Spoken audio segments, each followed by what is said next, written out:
Good afternoon. Welcome to another edition of TheMadisonView. My name is Ralph Scott. I just like to make sure I get this straight. And of course, I'm pretty sure everybody knows this anyway. This show, starting from episode 1 till infinity, till I'm dead or gone or whatever, and if it lives longer, is just my opinion. Okay, it's my perspective as I see things. With a little bit of family tint, because like I said, my grandfather's James Madison, so it's actually like sixth grades, but you know what I'm saying. It's a family lineage thing,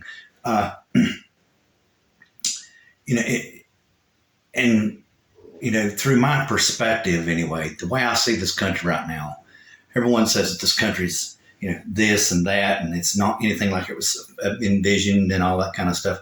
I beg to differ. Because, like I said in a previous video, is a lot of people seem to have forgotten this.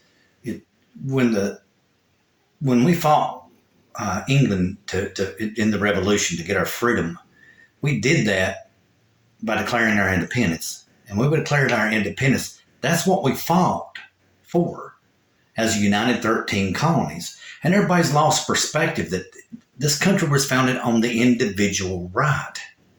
Okay, and everything else, like I said, is an anchor off of it. And it's like I was telling you about surveying. Surveying is like the measuring point, or it's called the benchmark in survey. The individual right is the benchmark or the hallmark, whatever you want to say, that this country is founded upon, and everything else just comes off of that. The Articles of Confederation dissolved because they did not properly protect the individual right, whereas the federal government, as it is established now through the Constitution, everything has done a much better job of protecting the individual right. So I just don't believe that the United States is involved in something that the forefathers never foresaw. And I do not see today, tomorrow, and even yesterday where the United States is in some kind of period of decline that we're never going to go back and you have to elect a MAGA Republican to make America great again. America's already great. We are the greatest country in this world.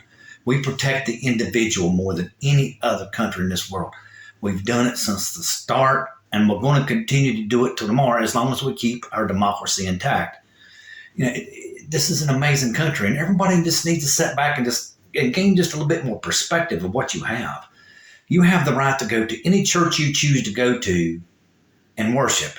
And if you don't want to go to church, you don't have to. I mean, in some countries, you're required to give 10% of your paycheck to the church. And it doesn't even matter if you're an atheist. It doesn't matter if you even believe in that faith or not, or that religion or not. If it's a state-sanctioned religion, you have to give 10% of your income to that church. You have no choice in the matter. A lot of people just don't realize that happens even to this day. In our modern society, that does happen.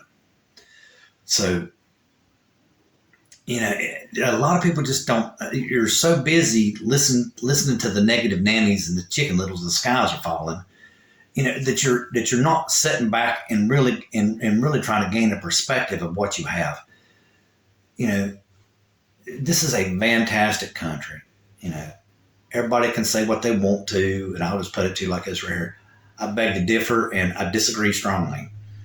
But anyway, let me just get off of that, because it just really hurts me and aches me to see. Yes, this country was not founded on the greatest thing, but you know what? It was at the same time. Basically, it's just like any other country. Our country has its flaws. It's had its flaws at different times through history, and we've ended up working through them. And that's what it's meant to be. Democracy is meant to breathe and grow and encompass the individual. So as individuals change, the United States has changed. And I do not think for the worst. It's still the same way. It's still for the right of the individual. But anyway, I got back in there for a minute because it just irritates me when I see people, say this right here, which I'm getting ready to say. Russia's going to start a supposed colony, a whole entire state or whatever in Russia they're going to set aside for people who've lost their faith in this country. And this is their selling point for it. This is the Christians that have lost their faith in the liberal American system and ideas can come to a Christian country. Russia will embrace you. It's just like, come on, man. Get real here now. You're Putin, who started a war in Europe, is killing people, children. It doesn't matter. He don't care. He just wants to take over Ukraine because he's stuck in some kind of past, I don't know, problem that he has in his head. I don't quite understand it all.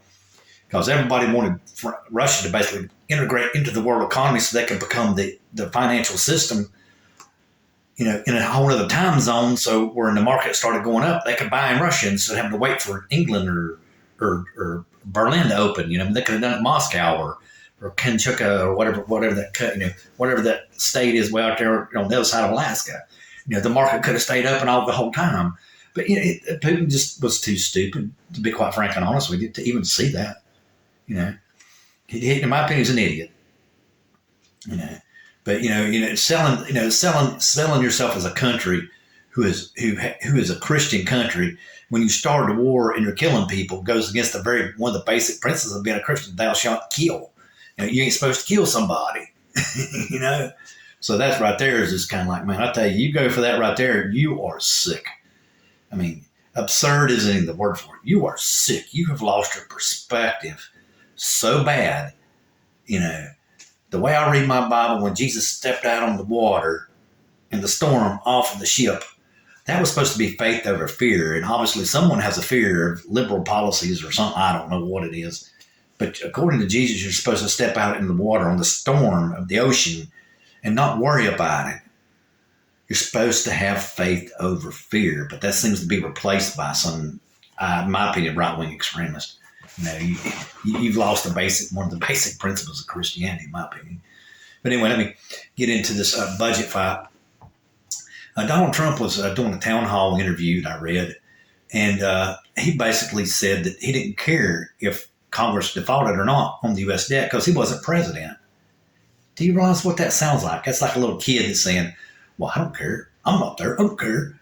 It's the United States, man. There is people who have children that go to school every day. Well, you shut down the government, our children won't be able to go to school. What are they going to do for daycare? Oh, and by the way, what are they going to do for a paycheck when the whole entire financial system shuts down and nobody's getting paid? So how are you going to feed your children? How are you going to take care of them? How are you going to make your house payment? How are you not going to lose everything you worked for your whole entire life just because you're not president? To me, that was just the most childish thing I ever read in my life. I mean, this man is a megalomaniac because on top of it, they asked him what he thought of the Ukrainian war, if he thought that Russia shouldn't be in there. He declined to comment. I don't know, let's see. Putin has invaded a country that Russia recognized in a treaty, its borders and everything. Invaded the country just because they got upset sometime after they signed the treaty that they felt like it was theirs, so they're going to take it back. And so in doing so, they're going to kill people to get it. So again, that's just kind of like you're not condemning people, you're not condemning Putin for killing people, and you want Congress to default because you don't care, you're not the president. And anybody that votes for Mr. Trump, in my opinion, is just plain right out. I don't know, either an extremely evil or a hater that I've never saw in my life. I mean, you've lost all rationality. Hate isn't even the word to describe it. In my opinion, it's just extremely irrational and you need medicine, in my opinion. But anyway, I'll keep on going down that path a little bit more. I don't think Biden should even have a debate with the debt ceiling. I think Biden should go ahead and raise the debt ceiling on the premise of national security, because we do not need our economy to be anything less than number one. We do not need our financial markets to be less than anything number one. And we also have a war. And another country is threatening a war. So, and for national security reasons, we do not need to let our government default right now. And not only that, I'll get back to the Federalist Papers where James Madison, Alexander Hamilton, that's the major reason why they done this, y'all. And that professor from San Jose State it just flew right over the top of his head. But I will say one thing, the Federalist Papers are a hard read. The whole reason why they were doing this is the soldiers were not getting paid. And they were afraid, the revolutionary soldiers. They weren't getting paid because it's hard to get the tax receipts from that particular state to pay them. Massachusetts, was an example of one of the states. They never could get the actual currency to pay them. So they needed a federal system to have a currency to pay them. But more so than anything else, what Madison and Hamilton were really afraid of, you see, during the Revolution, we incurred a debt that was like 1,000 times our GDP, and we weren't repaying it. And so they were afraid that we were going to get invaded by the people we owed money to, and then what would we be at? Right back to square one. We wouldn't even have anything. And that's one of the major reasons why the Constitution come around and the Federalist Papers come around, was to save our butts from our own debt, from ourselves. But anyway, let me get into Federalist Paper number 47, which is an extremely hard read. Okay, Madison was talking about how one branch of the government could actually gain more power and become treasonous. And he used the legislative branch as an example, which is very relevant today. It's just all it is the federal level. They're trying their best to hold the country hostage, but they're not going to be able to do it like they are now at the state level. The state level is where the tyranny is occurring at. You know, that because Republicans are going, it's just like, for example, North Carolina. North Carolina is a swing state. Okay. So it should have a 50-50, distribution and balance more than districts really.